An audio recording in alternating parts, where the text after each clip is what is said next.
Brilliant. So welcome everyone to the May edition of the Clinical AI Interest Group at the Alan Turing Institute. I hope the sun is shining wherever you are, and we've got a really exciting session lined up for you today. Firstly, I'd like to just, we're a community here, and I just want to share with you the fact that some congratulations are in order for Joe Alderman, who has recently been appointed as a clinical lecturer at the University of Birmingham. So congratulations, Joe. Lots of warm wishes and a kind of a round of applause. Thank you, Nick. It's very kind. So really well done, thoroughly deserved, and they're incredibly lucky to have you. Um, before we move on to Gary and our thematic section of today, we like to have an opportunity to introduce ourselves to the group and to the community. And Owen Kremen is joining us today to share his 3-minute introduction. Owen, are you there? If you could just turn your camera on, that'd be brilliant. But I can see you're there. So Owen is based at the University of Bath. He's a PhD candidate there. He's a physiotherapist, and I can see from his bio that he's either previously or is currently working with Bath Rugby, who have just come top of the Rugby Premiership. So there's a rich heritage of sporting excellence. Owen, really excited to hear what you've got to say to us. The floor is yours. Thanks, Nick. And Emma isn't here, but thanks to her as well for the offer to come on. I can do a little bit of a share if you want, but very quickly, my 3-minute introduction is yes, I am a physiotherapist by trade. I've been working mostly in professional sport, and I have for the last 2.5 years been studying AI and decision making. So I transitioned out of my sporting career and into academics, and I'm here at University of Bath with the Art AI research group. So that's accountable, responsible, and transparent AI. And my lead supervisor is Janina Hoffman, who's a cognitive psychologist. And what I'm really motivated to do is try and see, can we improve the process and the strategies of decision-making teams.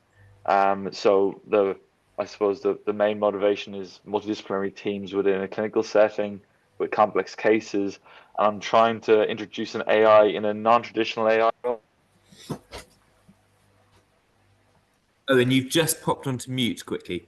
I've There you I was muted. Sorry. Um, so the AI is prompting people to consider their decision making in different ways. So the classical one would be a devil's advocate. So it's sort of prompting people to think about the decisions and to try and help them in that process. So rather than your traditional highly trained predictive models and that type of stuff, it's a little bit more of a dialogue based AI. And the idea then is that can also be transported into many different contexts. It doesn't rely on very contextual data. So I'm 1.5 years in. It's a MRes +3 model. So I have done one MRes, and now we'll be submitting in October 2026. I think that's pretty much the gist of it. But yeah, if anyone wants to get in touch, be really happy to chat. I'm currently organizing a focus group with medical professionals to look at the perspectives on integrating this type of decision support tool into working practices. So happy for anyone to reach out and discuss stuff. Fantastic. And Owen, what kind of clinical contexts are you using this in at the moment, or investigating this in at the moment? Yeah, so currently I've ran 3 experiments, so 2 with individuals and 1 with groups, all within medical, non-medical students, so students here in psychology department at the University of Bath. What I'm asking them to do currently is a medical diagnosis game, which is a computerized game that we have designed, built upon from a previous experiment that was performed by another research group. And it is fake data, but you are given a patient with a problem, you can request medical tests to view, and based on your learning of the game, you then make a diagnosis. And then this is an experimental setting, so I'm looking at the paradigms of information search and hypothesis testing within the psychological sphere, and then that will hopefully be able to, I guess, frame the decision-making strategies within something that's relevant to medical decision-making as well. And is there, I mean, could the clinical AI interest group be at all helpful in that? Are you looking for people to trial beta versions of this or provide feedback? Yes and yes. So one thing is like I said, I'm organizing a research focus group. So anyone who would be interested in discussing this type of a decision support tool will be really interested in interviewing them. But also if there's opportunities where when we have beta versions and we would like to do some pilot testing, I'm currently working on the final, well, not final, but working on an operating version of the AI model to bring into clinical practice. So that would be really great to lean on the group to see if anyone would be interested in trialing it. Yeah. Amazing. And just because we're a community and we like to get to know each other. You mentioned kind of athletic pursuits. What are your kind of athletic interests personally? Well, yeah, no. So I was originally I played rugby myself, back in Ireland and Gaelic football as well, and then I came over to England to work within professional rugby. But I did a bit of triathlon, like many people did as well. With lockdown, I got more and more into the endurance space. So now I'm currently running with Team Bath here at the university, and focusing on kind of focusing on the marathon distance and mainly running is my pursuit. But yeah, I guess that's my pastime. My goodness, what so impressive. Maybe you could run a kind of clinical AI fun run at some point. Yeah, Um, that sounds like a great idea. London was my most recent one. That was my first time doing London, so that was a great experience. I absolutely loved it. oh, congratulations. What an amazing achievement. Brilliant. A round of applause for Owen, everyone. Thank you.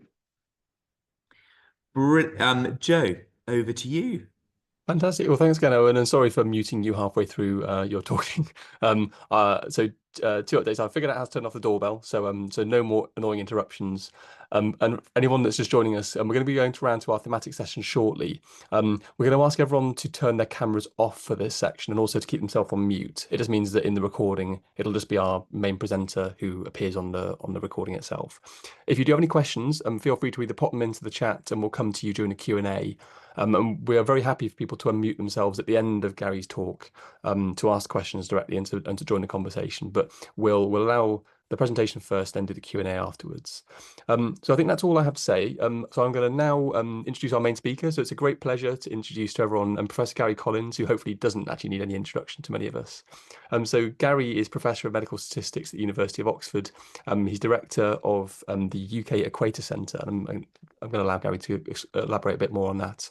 He's a globally recognised leader in medical statistics, particularly on development, evaluation and reporting of clinical prediction models, but many other things as well. Enormous contributions to the field, including the tripod recommendations and their updates that were published last year. So Gary, thank you ever so much for joining us and for being our headline speaker today. Over to you for your presentation. Thanks, Joe. I'll just share my screen. Okay, can you see that, Joe? Yeah, it looks perfect. Thanks, Gary.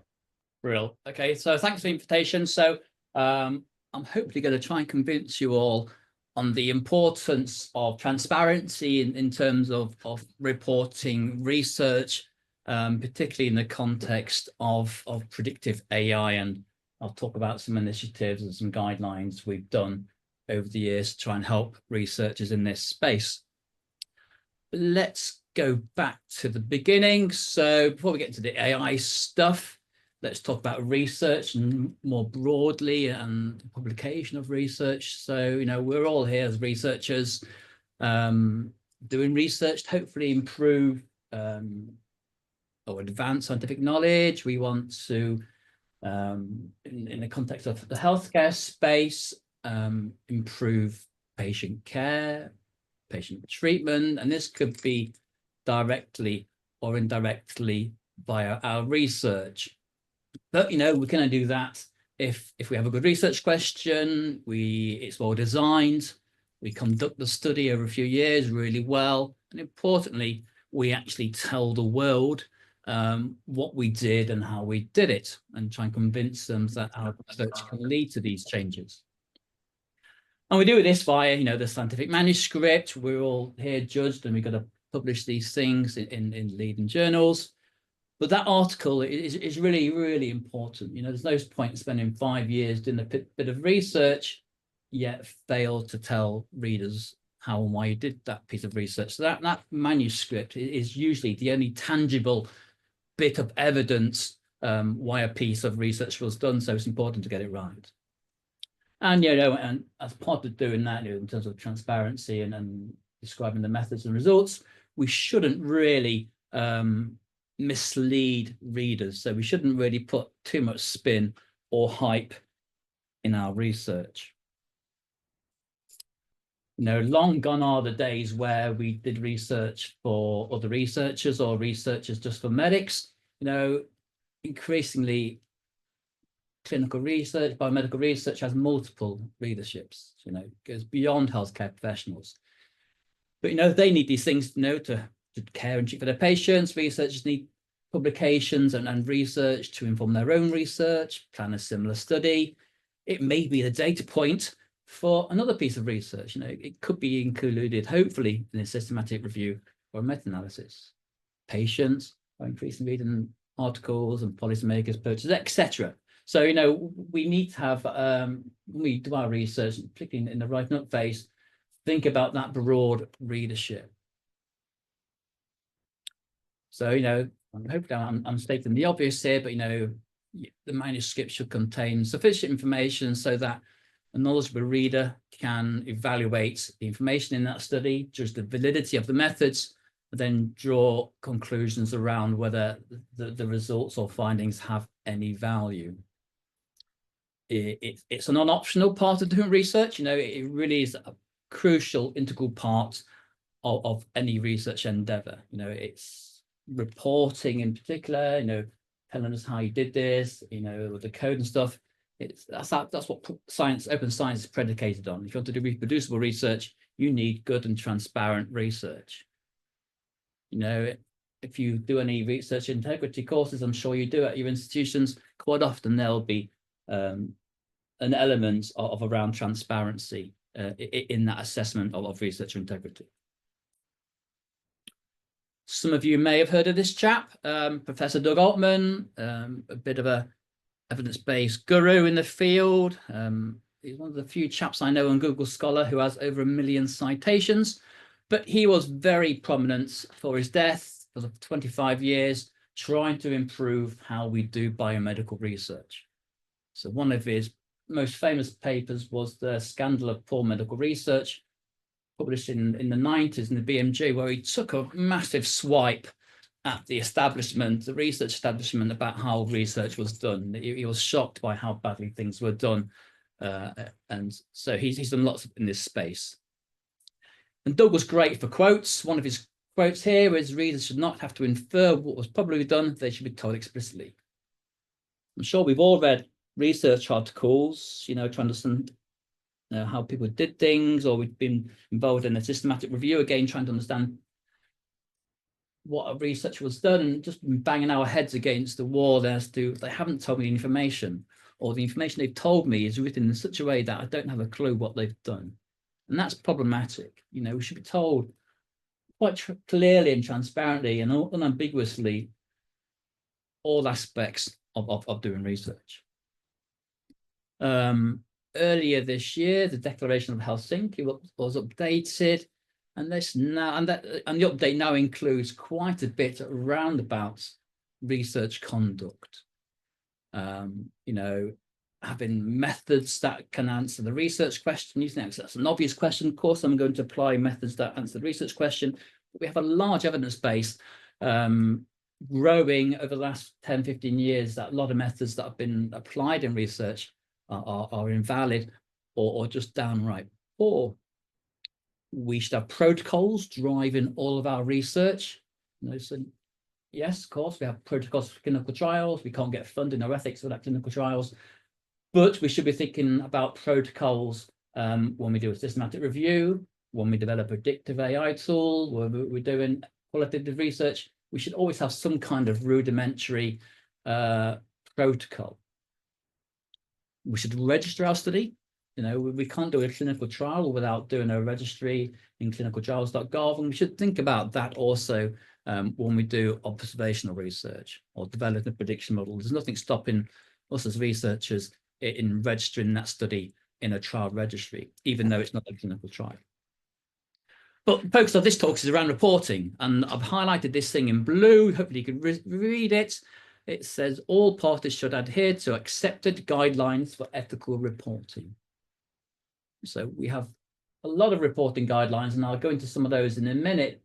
But, you know, hopefully you would have come across things like the consort statement that was recently updated, or PRISMA statement for doing a systematic review. These are consensus-based, community-driven guidelines to provide pointers for researchers for ensuring that their study is transparently and completely reported. And the Declaration of Helsinki now raises the importance of doing this. At the bottom, after all these recommendations, reports of research not in accordance with the principles of this declaration should not be accepted for publication. We clearly know a lot of research that is substandard is accepted for publication, but, you know, at least in this instance, the Declaration of Helsinki has raised the importance of doing good research, being protocol driven, and importantly, being transparently reported. Back in 2014, there was a whole series of papers in the Lancet around increasing the value and reducing the waste of biomedical research. This is a series of 5 articles by eminent folks in the evidence-based medicine movements. And one of those papers was number 5, Reducing the Waste 5, was all around waste in published research due to reports that were either incomplete, so authors haven't told us all the information, or they were just downright unusable. You know, the methods were flawed, the design was flawed, and the reporting was weak. So in this paper, they said inadequate reporting occurs in all types of studies: animal, preclinical, diagnostic, epi studies, clinical prediction research, which we now collectively call predictive AI, because that's the trendy term, or we do survey research or qualitative studies.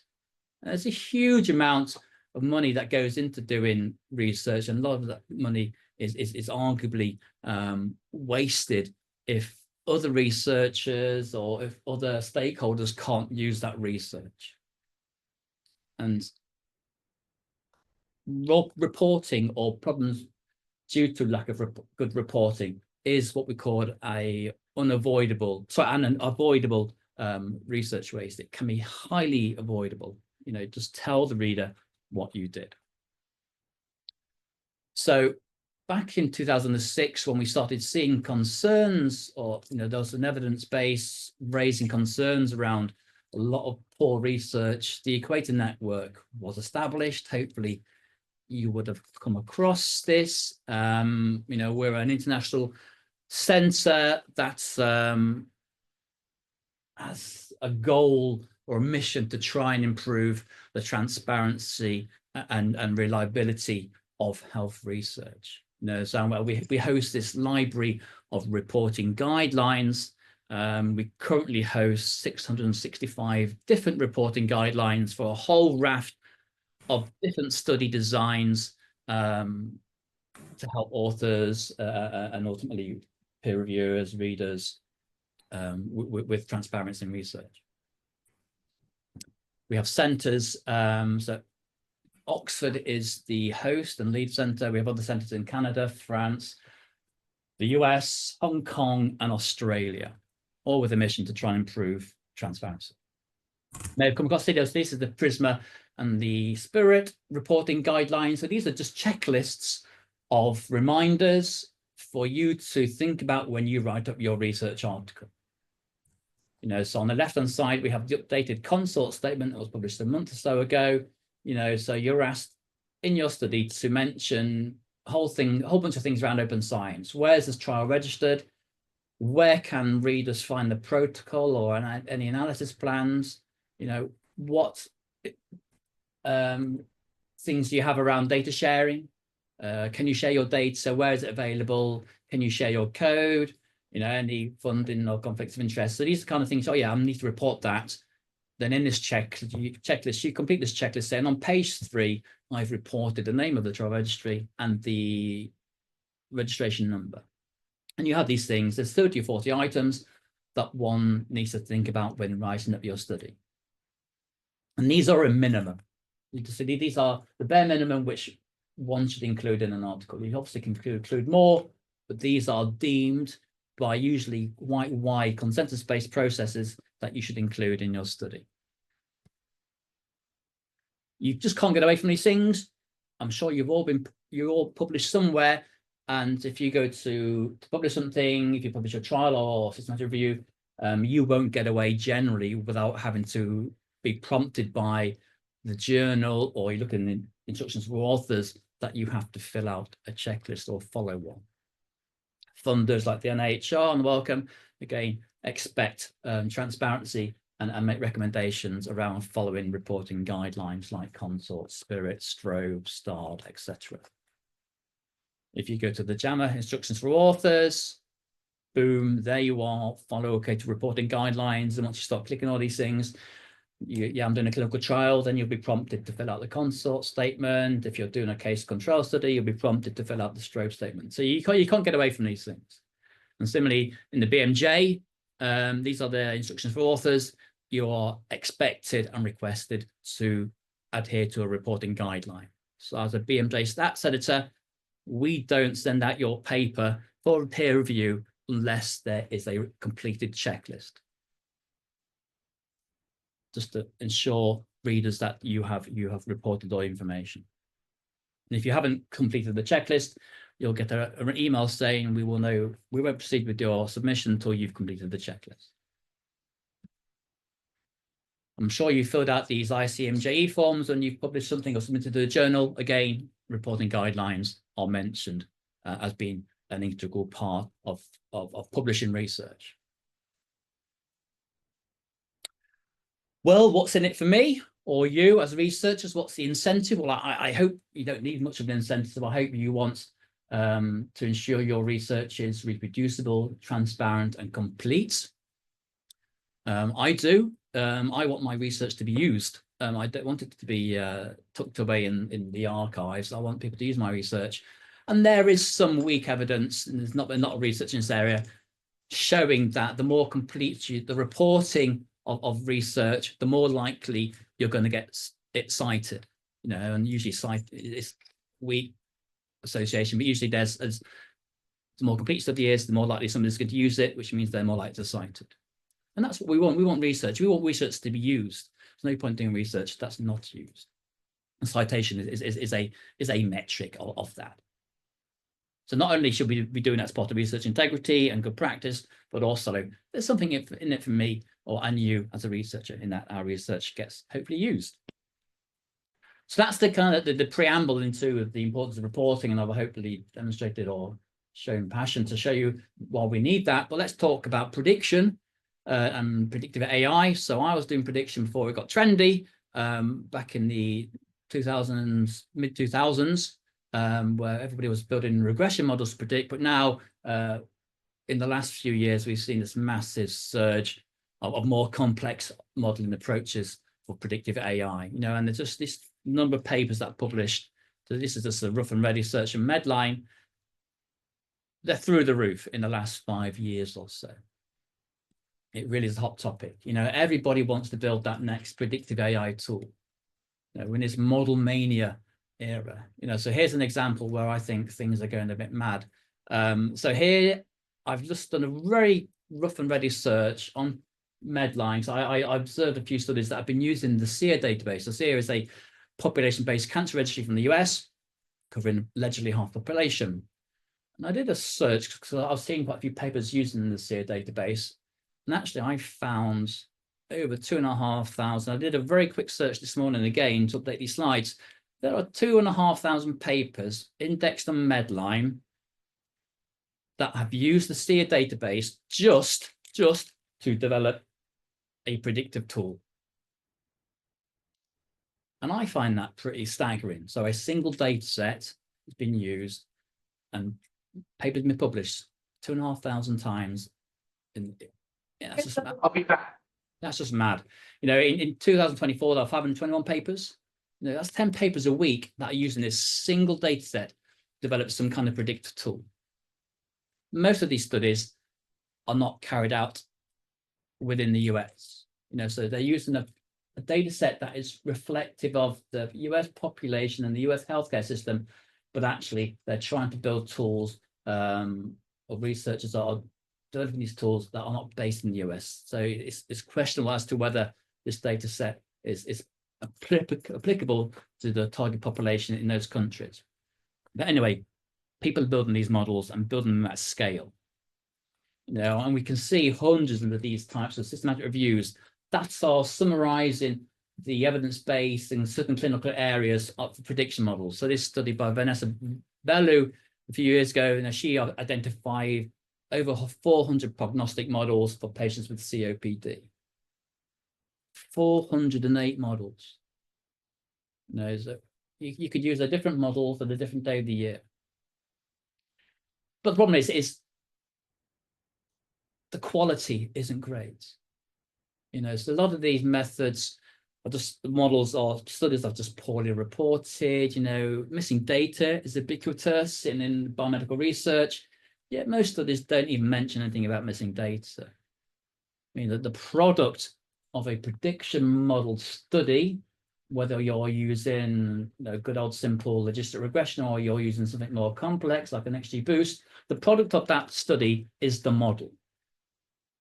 And if you don't have the model in the paper, or you don't have a link to some code to implement the model in new patients, no model, no prediction. And that's staggering. You know, 70% of the studies did not tell the reader what the model was, so they could use that model potentially in their own practice or validate it in their own setting. And we find out lots of issues around most models are really weakly assessed in terms of their performance. You know, that they miss important metrics out. And there's a whole raft of research that has showed things aren't very good in the published literature. And this has been going on for the last 15, 20 years.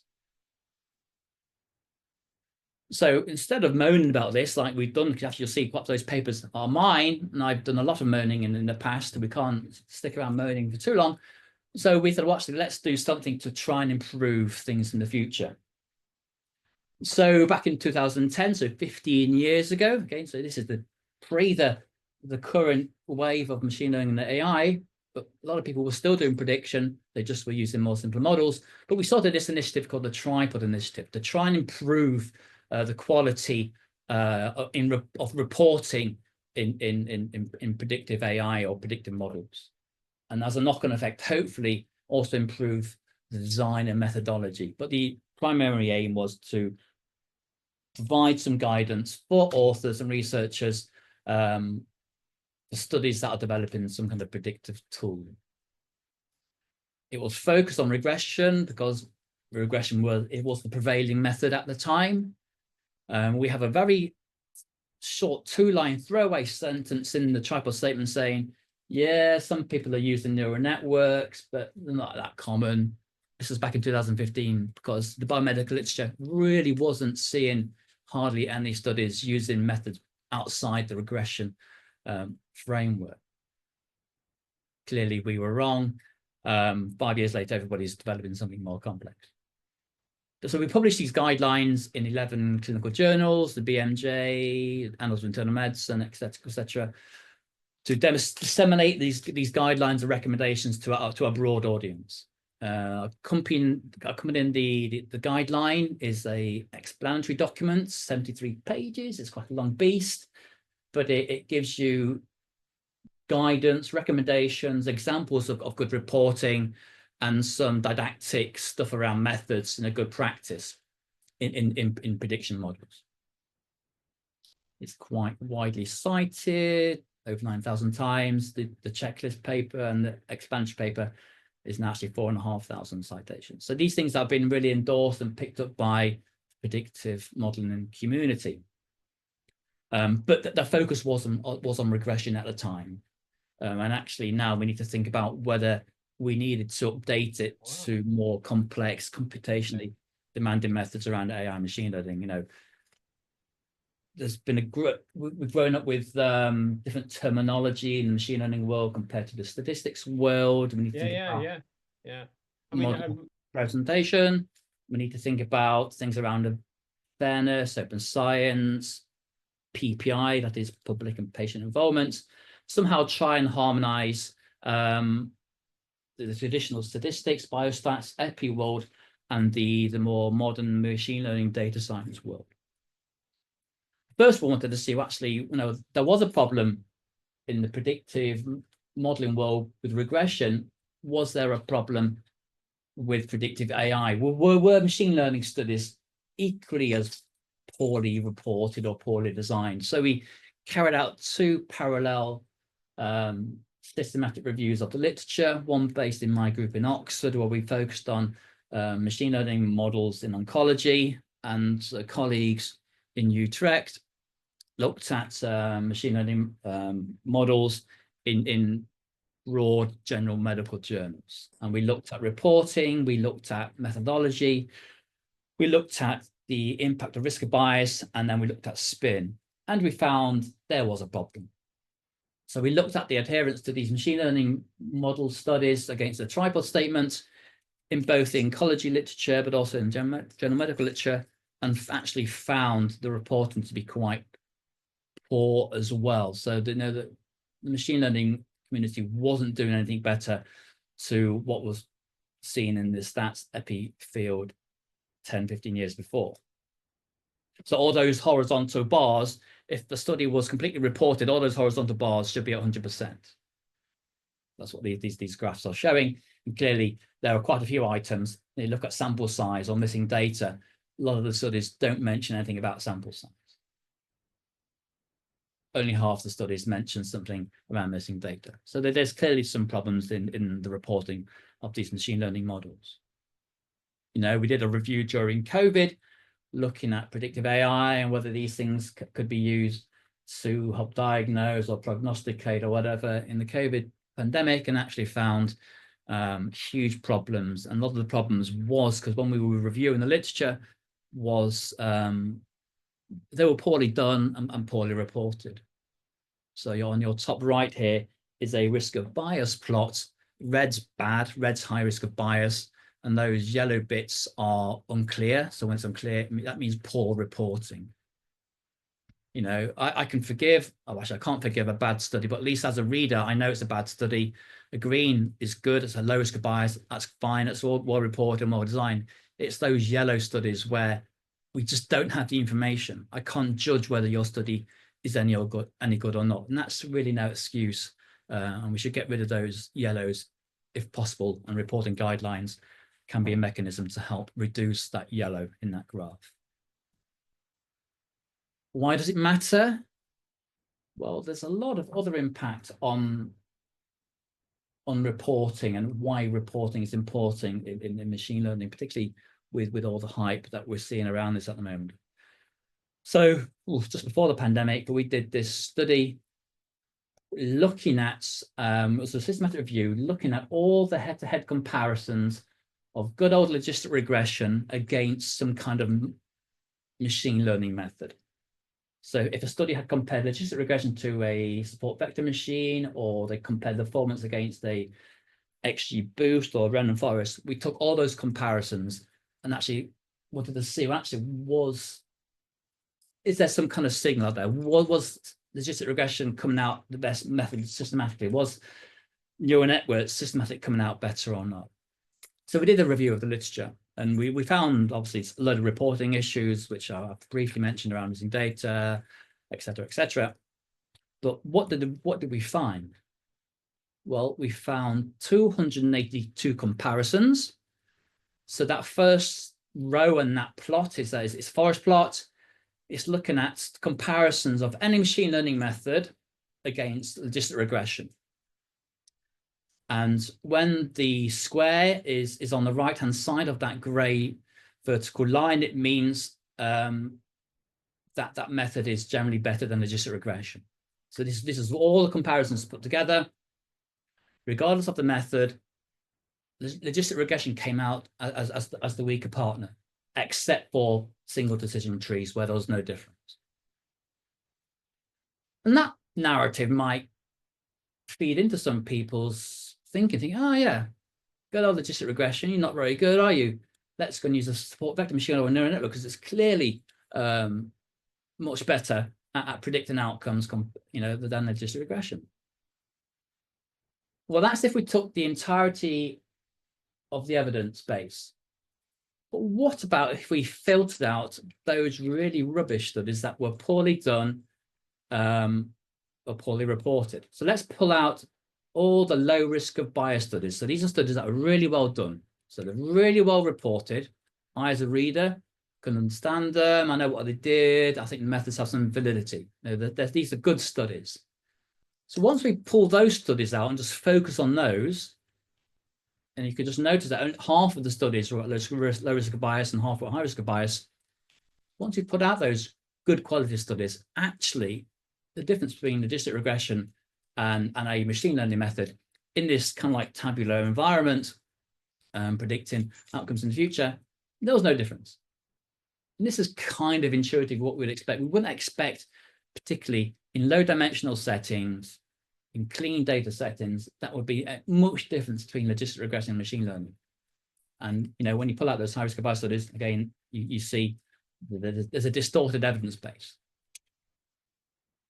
If I ignored the reporting, if I ignored the quality and just went for the headline figure, that'd be great. Get rid of logistic regression. Let's go for anything AI-based, because that's obviously clearly better. No, that's not true, and we can only get that via transparency in terms of the reporting. Unfortunately, hype sells. So people want to see this. They're not too interested when they see, actually, it's not as good as we thought, or there's no systematic improvement on using something more complex. Why else does transparency matter? Well, we did a study. So you would have heard of, hopefully you would have heard of p-hacking, where researchers selectively choose the results to report in a paper because of significant p-values. Well, we did a study to see whether there was any question research practice in predictive AI. So we looked at 97,000 abstracts on PubMed and looked at the reported AUC values and then plotted a histogram. What we should observe, particularly with 306, nearly 307,000 AUC values, we should see a smooth histogram.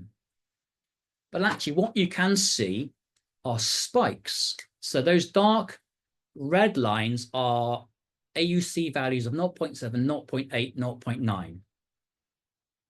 Just above those, you can see that the bar is slightly higher. So there's values like 0.71, 0.7, but we've seen an inflated number of those. That doesn't quite fit the narrative. We shouldn't be seeing this. We should be seeing a smooth curve. We shouldn't be seeing those spikes after those values. It's like seeing a bunch of p-values just below 0.05 or a bunch of p-values just below 0.01. We're seeing similar things in terms of AUC hacking. So are there some questionable research practices going on? No. Transparency can help identify those through registration, through protocols, and clear and transparent reporting. Why else does transparency matter? Well, we want open science. I hope we all agree open science is the way forward. We need to share our data when possible. We need to share our code when possible. We need to share our protocol, register our study, and use reporting guideline. The reality is this is rarely done. So we took a bunch of machine learning papers from 1 month, and we looked at open science practices. And the most authors were not adherent to open science practices.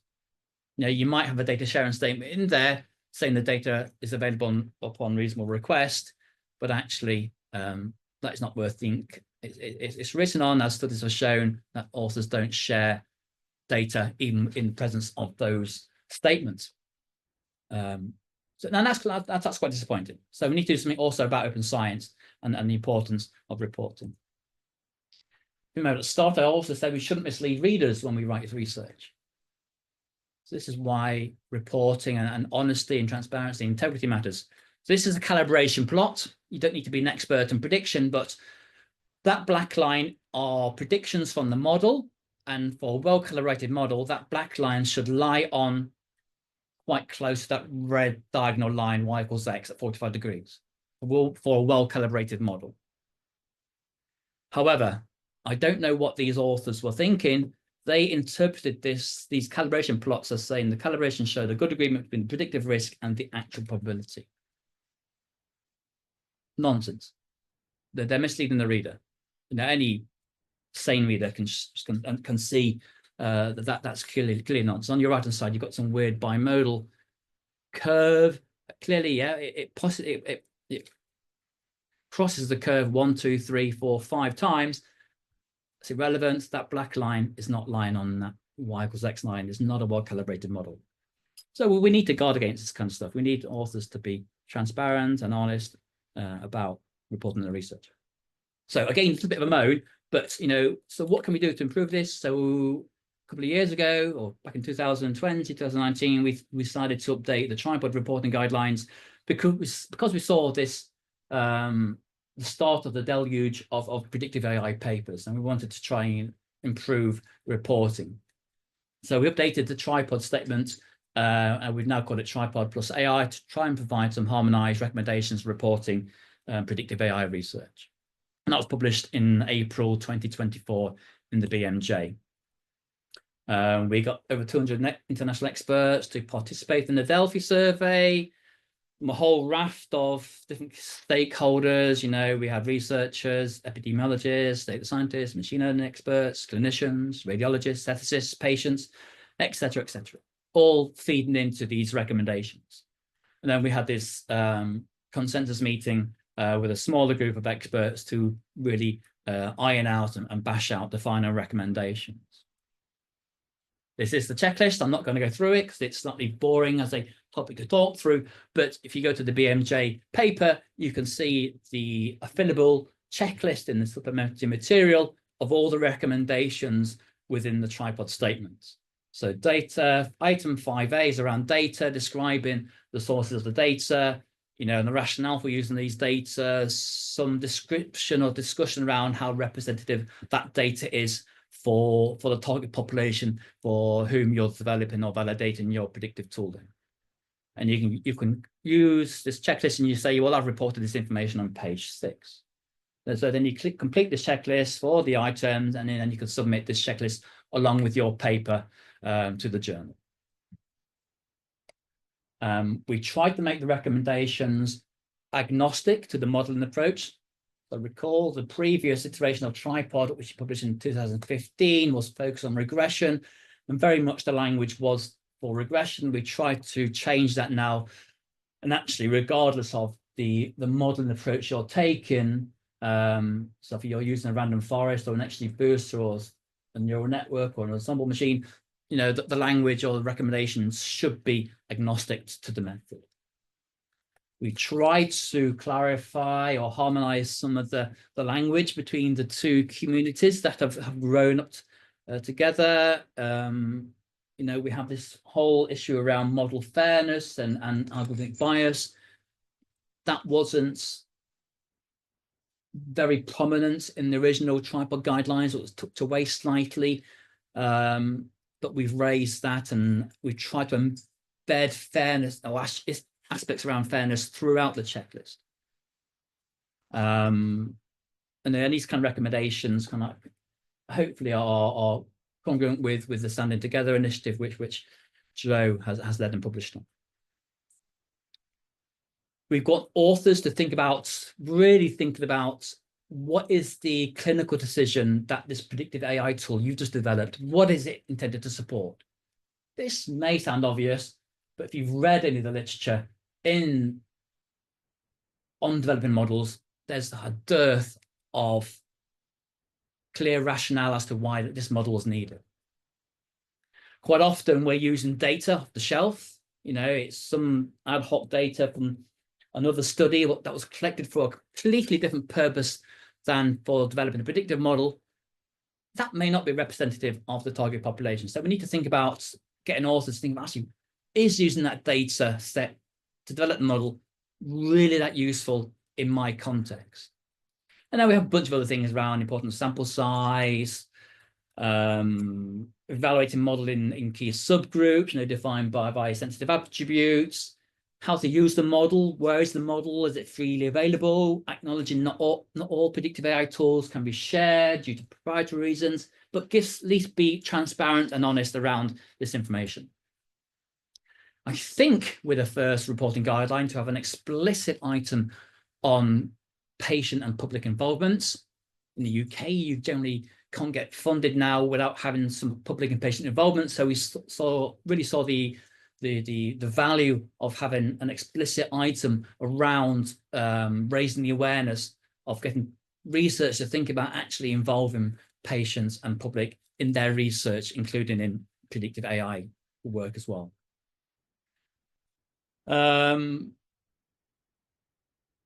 Yeah, and that's fine. If you don't have any PPI, then just clearly state so. But we just want to raise the awareness of the importance of this. Here's an example of a PPI statement of a predictive AI model in the BMJ. A group of patients was engaged during the design phase, provided feedback on the prediction horizon, presentation of predictions of the models, etc., etc. So, you can engage with these. You're not expecting them to run models for you or to code stuff, but they can help in the design and the raising importance to think about the outcomes your model is predicting. We have a new open science section. I think we're going with a new first reporting guidelines have an explicit open science section, just again to raise the awareness of open science practices in this field, around data sharing, code sharing, registration, protocols, etc., etc. If you can't share this information, that's fine. Just be transparent and open about it. Accompanying the tripod recommendations, we have this very long expanded guidelines where for each item on the checklist, we provide some bullet points of things for you to think about when you're writing up your study. And that's tucked away in the supplementary material. At the moment, we're writing a very long explanatory paper to accompany the tripod reporting guidelines that we published later this year. But in the meantime, we have this expanded checklist in the supplementary material in the BMJ paper to help you with your reporting. Tripod isn't the only reporting guideline in this space. We have an extension for large language models. So the Tripod AI is non-generative AI, non-large language models, but we have recently, last year, published something around large language models. We have the Consort and the Spirit AI extensions for if you're doing a randomized controlled trial, exploring whether a predictive AI tool is better than standard practice. Then we have the Consort AI guidelines to help report your study. If you're doing first in man or you're doing human factors evaluations, human in the loop, safety studies, then we have the Decide AI reporting guidelines published a few years ago in Nature Medicine to help you report your study. I won't go through these. I'll just leave on the screen for a few seconds, but these are just the kind of things these reporting guidelines are focused on. So Decide AI is around safety, first in humans, human factors, and thinking about the preparatory steps towards doing a costly randomized controlled trial. There's no point doing an expensive trial if the earlier phase stuff doesn't look very good. If the safety signal isn't great, then these types of studies can help inform that. Once you've gone through these steps, actually now we need to get to the point where we're doing a randomized controlled trial. So then as I said, we have the Spirit for developing a protocol for a randomized controlled trial. And then once you've done the study and you want to write the results of the randomized controlled trial of an AI intervention, then the Consort AI recommendations are there to help you. Within the broader landscape of reporting AI research, we have quite a few studies and quite a few reporting recommendations that are out there. So if you're doing imaging studies, then you have the CLAIM guidelines that was updated last year. hot off the press, or we will hopefully be hot off the press soon, is the starred AI recommendations. If you're doing, if you're evaluating your AI tool as a diagnostic test, then the starred AI recommendations will help you. They should hopefully be out later this year. I mentioned the Decide and Spirit and Consort. If you're doing a health economics evaluation of an AI intervention, then we have the Cheers AI statements to help report your study. And at the bottom, you'll see a bunch of other reporting guidelines for generative AI or large language models, like the Tripod LLM. If you're using chatbots for health advice, you're doing a study around that. The chart statements by Bright Huo and colleagues will come out very, very shortly. All around the ethics around generative AI, there's a TREGI statement that will be coming out soon. And then more broadly, if you're using these types of tools, then the Kangaroo statement by Giovanni Cacciamani will be out hopefully in the next 6 to 12 months. So, AI is great. It has the potential to be a massive disruptor in terms of improving outcomes, decision-making, workflow. We've got to get it right, and by getting it right, we need AI to be trustworthy. Trustworthy generally means, it has to be transparent. It has to be designed with high standards and carried out and conducted with higher standards. Unfortunately, we're seeing lots of evidence that AI research, research more broadly, we've seen lots of evidence, but in particular, in the context of this talk, we're seeing lots of AI research that isn't well done. It's ill thought out, not really answering any useful research question, using data that's not that useful, poorly conducted, and poorly reporting. But we do have tools, the scientific community does have tools like the ones I've outlined today to hopefully try and give authors some tools to help improve their reporting that can subsequently help the research community use these tools in practice. So I'll stop there, Joe. Wonderful. Well, thank you ever so much, Gary. Really, really fantastic presentation. Great to have such a thorough discourse around kind of quality of reporting and quality of conduct of studies. I guess as a bit of an antidote to some of the hyper enthusiastic discourse that we often hear around medical AI. It'll be no doubt, there'll be no surprise to anyone that I think this is a very important topic, and reporting guidelines is very highly important. But I guess just taking chair's privilege for a moment and also generating some discussion amongst our attendees. We do have a lot of questions in the chat. Gary, given that that data sharing can often generate kind of privacy issues and that code may be commercially sensitive, should we really care about transparency? Because if we have studies showing that a tool works, why does it matter if the tool was reported well? Well, do we have evidence that tools work? That's one question. I'm not sure all the time we do. So if I showed you the slide from the results we did when we looked at compared all the head-to-head comparisons. And if you take that at face value, let's say we didn't have the code, we didn't have the data, and we take the authors at their face value, that comparing model A versus model B is the one they've developed, and they've showed it's better. But what if that's nonsense? What if I can't trust that because the reporting is rubbish, and I can't verify that because I can't test the model in my own data?